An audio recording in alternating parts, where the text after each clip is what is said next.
kalokohan na ito. Sa tingin ko dapat aksyonan na ito ng panibagong administration. Ito ang dismayadong pahayag ni dating Senador Juan Miguel Zubiri.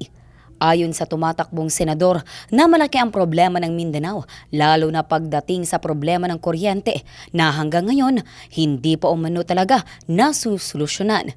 Inihayag pa niya na siya ang may akda kung bakit nabuo ang opisina ng Mindanao Development Authority o MINDA, pero wala pa umano itong nagagawa para sa Mindanao.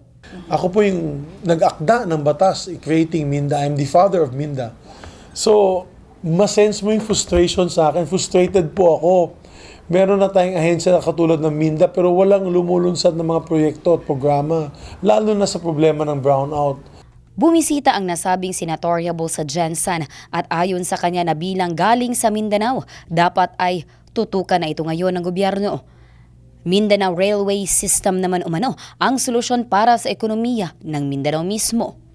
So, para sa ganun ay konektado na po lahat ng areas ng Mindanao through a railway system. Dahil studies have shown ang pinakamurang mode of transportation ay railway pa rin sa buong mundo. Kahirapan din daw ang dapat na unahin ng Mindanao para sa kapayapaan nito. Nabatid na maraming insidente ang nangyari ilalim sa Administrasyong Aquino. Maraming unos tulad ng bagyong Yolanda. Tapos meron pang mamasapan ng incident na ikinamatay ng 44 na miyembro ng Special Action Force o SAF. Kirapawan Rally Dispersal at bago lamang ay ang Basilan Clash kung saan 18 sundalo ang namatay. Naniniwala siyang dahil ito sa kapabayaan ng gobyerno. Yes, in a way, it's failure of government. Itong problema ng